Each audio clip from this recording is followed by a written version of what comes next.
11 past 8 on your Monday morning in Sue FM, Brekkie with Dan and Sarah. And... Man, Matt Dickerson, how you doing, Matt? Well, good. Actually, I'm really disappointed that your listeners can't see what goes on in here because Sarah bouncing away to the music there is actually a sight to behold. Oh, I'm trying to get her attention. Are you doing this? Am I doing this? And she just nodded. Oh, right. I thought that was her I'm like- dancing. Oh, right. I didn't know that was a I'm nod. easily distracted by music. We play some good stuff, right? We play some bangers. The hands are in the air like we just don't care. Yeah, right. Yeah, sometimes we hold the lighter up and do the slow thing. Every rose Yeah. has its thorn. You need a live feed going for this, don't you? We do, yeah, we do. Mate, no, that would be MA15 plus. Hey, Matt, maring stuff. Hey, the NRL is coming up. Tickets are already on sale. The Yeah. Rabbitohs coming here for the second year. Now, that pretty much ends the initial deal, doesn't it? It was only for the first 2 years. Absolutely spot on. So there was a deal done last year. The state government was nice enough to kick in $150,000 per year for 2 years. Council had to put in the rest. Now, this is the thing that most people aren't aware of.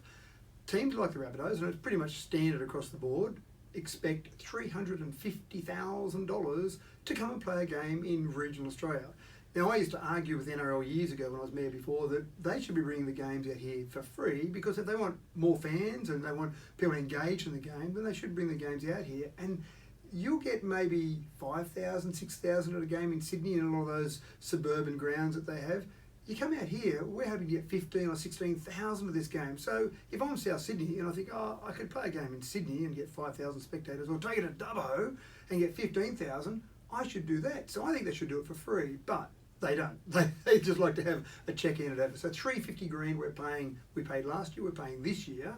And I'm keen to talk to the community about that because next year we may get state government money, we may not. And that'll be the big decision then for council to say, do we hand over $350,000 of council's money? And sure, we try and make it back on ticket sales, but it's a risk. And is that the right thing to do with ratepayers' money? That's the question. So you're going to head out into the community basically and ask, do we want the Rabbitohs back again?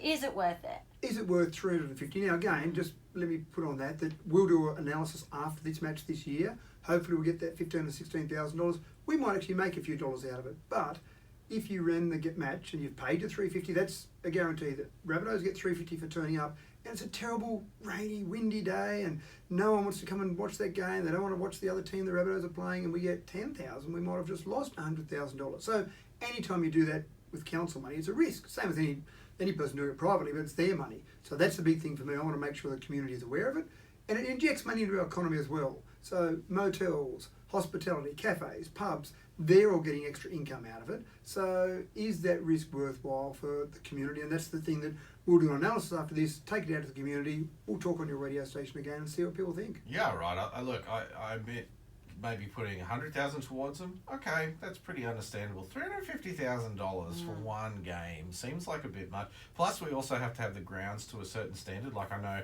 before they played last year, our local sporting teams couldn't play on there because they wanted to keep the grounds up to standard, not ripped up. And so there's a lot of things that we do.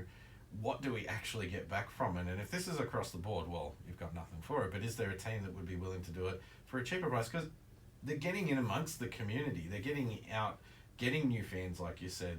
They're showing that they're part of the bigger part of New South Wales. They're benefiting a lot from this. I didn't realise we paid so much. Yeah, that's right. And I jokingly tell the previous mayor of Bathurst, or a couple of mayors of Bathurst ago, that he made it hard for all of us because they were the first city. That's right, the Panthers. They did the 5-year deal with the Panthers. They paid a lot of money and they didn't actually talk about it publicly. So no one in Bathurst knew how much they were paying. And I won't say how much because I was sworn to confidentiality when he told me. But it was a lot of money. You could probably guess it's a similar amount. Once that happened, that made it hard for every other city to attract anyone because the Panthers were getting that kind of money, so any other team, we should get that same kind of money as well. So that's the story. So I agree with you, Dan. I think they should be doing it as part of growing the game and making sure the next generation are there to follow the game as well. But that's the story. It's a commercial decision. And the other tough part is that we know some of the owners of the Rabbitohs. You know, you've got Peter Holmes at court, you've got Russell Crowe.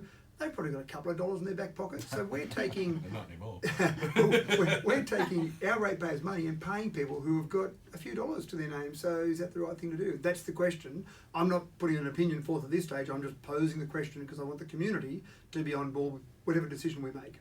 How good's it been for Dubbo for the past couple of years? Well, it's good. We've only had it last year, obviously, and that was fantastic. It was COVID restricted, so we only had a bit over 10,000 people come through because we had to restrict it. But it's still good for the community. And again, the pubs and the cafes and the restaurants and the hoteliers, maybe a bit of retail, they all benefit out of the crowd that comes along for the match. So that's good. But what we want to do after this one is do a full analysis of the cost to council and also the benefit to the community, and then tell the community that and say, what do you think? Plus, we've already had talks to our state member to see whether we can get the 150 grand again next year, because that makes the equation a bit nicer. If we know we've got that money, it's $200,000. We're pretty confident we can make back that 200,000.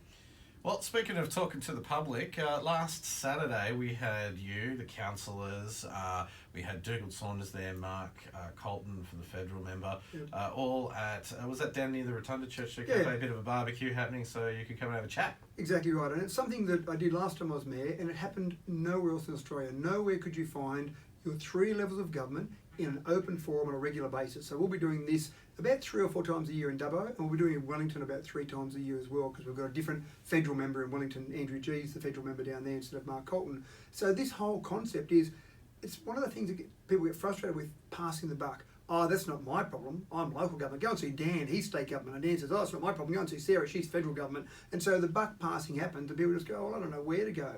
So I came up with this idea years ago where if the 3 of us are standing side by side, it's pretty hard to pass the buck when the person you're passing the buck to is right beside you. Did you hear that, Sarah? You were promoted to federal. Oh, wow. Other than I was demoted to federal. I'm queen. What were some of the questions asked by the public? Look, mainly I saw or heard questions on roads, and probably a few around roads, and then footpaths and roads. So okay. things related to roads seem to be the main questions there. Why are people so interested in roads? It seems Probably use them every day, I reckon. Just- they use them, but it's it also matters. been wet, and so roads don't handle the water that well, especially when you get lots of running water. So you probably have people noticing that. I think Dan's right. You're driving on these roads every day, especially if on the way to work you've got a pothole and you hit it every day and you just get frustrated with it. But there are other more generic questions about just structure of government and funding of government. But it was also good having federal there. I heard one person come along and start talking to me about superannuation. I said, no, go over there and talk to Mark. That's the person to talk to. Another guy that again came to me, first of all, had some issues around registration of building licences. So again, that wasn't local, but I could take him over to the correct level of government. So that's where it's quite nice. You've got the other levels there, so you can actually direct the questions the right way.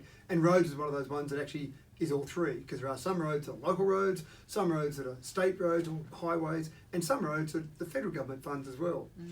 And finally, let's touch on this boarding house.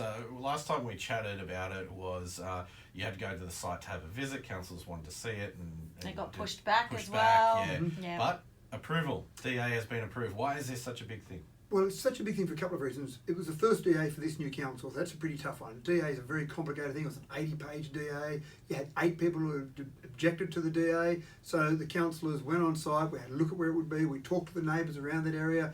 We had extra information coming from developers, extra submissions from the people around there. So it was a really big issue. And then councillors, when they make a decision, when it's a DA, there's usually winners and losers, and that's the really thing. There's not a good compromise in there somewhere. So you're going to either get happy developer, sad objectors, or happy objectors, sad developer. So the decision was made in the end, and I think, and I can't talk for all councillors, but I think the general opinion seemed to be we've got a housing shortage problem, we've got a housing affordability problem. So how are we going to possibly reject an 18-bed boarding house when we've got those 2 problems? Now, there was a point made by one of the objectors that it probably isn't affordable housing. It's $270 per room per week is the price they'll start at. So they thought that might be a bit expensive and above the technical definition of affordable housing. But in the end, councillors thought we need more of this type of housing. And the reality is, you're going to see more of this in Dubbo. You're going to see more medium density, more flats, more duplexes, more townhouses, more boarding houses, because we have a lot of people who want to come to Dubbo and listen to Zoo FM. So when they come here, they need somewhere to live, and that is the problem at the moment. You talk to someone like Roger Fletcher, he says he's got more people he can employ tomorrow, probably 50 more people, 100 more people, but he just can't find somewhere for them to live, and that's a common story amongst employers. Did you see that? His flattery gear was in high drive then. Yeah, I know. Come in, listen to Zoo FM. It's been very nice today. He's usually actually very nice to me. It's just you. It's just me. No worries. Thank you very much, Matt. Look, we're out of time today, but we'll have a catch up with you again in a couple of weeks. Yeah, sounds great. Thank you.